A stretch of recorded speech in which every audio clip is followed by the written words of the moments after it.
SC ST BC మైనార్టీల ఐక్యత జోహార్ doctor BR Ambedkar doctor BR Ambedkar Ambedkar ఎవరురా అంబేద్కర్ ఎవరురా అంబేద్కర్ ఎవరురా జోహార్ డాక్టర్ బిఆర్ అంబేద్కర్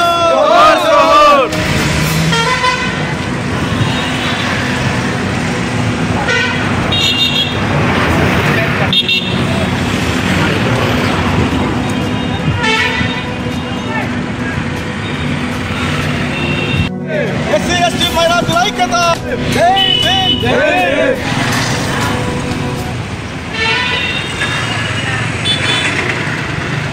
ఈరోజు డాక్టర్ బిఆర్ అంబేద్కర్ గారి 133వ జయంతి సందర్భంగా ఎర్రగుంట్ల 4 రోడ్ల కూడలిలో కడప రోడ్డు నందు ఉన్నటువంటి ఈ యొక్క స్థలాన్ని డాక్టర్ బిఆర్ అంబేద్కర్ విగ్రహానికి ఏర్పాటు చేయాలని మేమందరం తీర్మానం చేసుకోవడం జరిగింది. కాబట్టి ఎర్రగుంట్ల 4 రోడ్ల కడప రోడ్డులో ఉన్నటువంటి బస్టాండ్ ఎదురుగా ఈ యొక్క కార్యక్రమం నిర్వహించడం జరిగింది.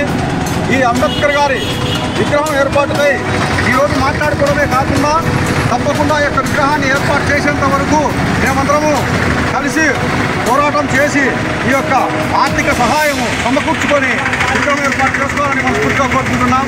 మరి అదేవిధంగా డాక్టర్ బిఆర్ అంబేద్కర్ గారు 133వ జయంతి సందర్భంగా ఈ నిర్ణయం తీసుకోవడం జరిగింది. మరి అంబేద్కర్ గారి ఆశయంలో భాగంగా డాక్టర్ అంబేద్కర్ గారు మనకందరికీ ఓటు హక్కు లేని టైంలో మనకందరికీ ఈరోజు నవభారత నిర్మాణం జరిగిన తర్వాత మనకు ఓటు హక్కు కల్పించడం జరిగింది.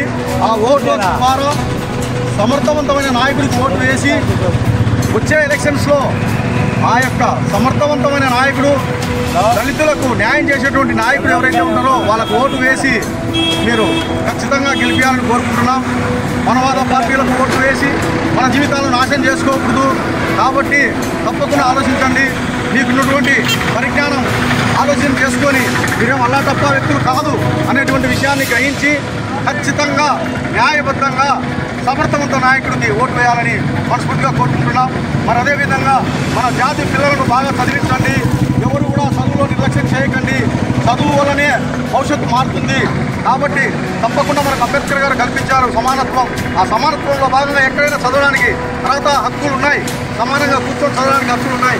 కాబట్టి తప్పకుండా చదువు మీద దృష్టి పెట్టి మీరు నిర్లక్ష్యం చేయకుండా మీ తాగుడుతో మీ బానిసత్వాలతో నాశనం కాకుండా పిల్లలను నాశనం చేయకోకుండా పిల్లల భవిష్యత్తును దృష్టిలో పెట్టుకొని పిల్లలను బాగా చదివించాలని మనస్ఫూర్తిగా కోరుకుంటూ ఈ యొక్క అవకాశం ఇచ్చినటువంటి పెద్దలందరికీ ధన్యవాదాలు తెలియజేస్తూ సెలవు తీసుకుంటున్నాను.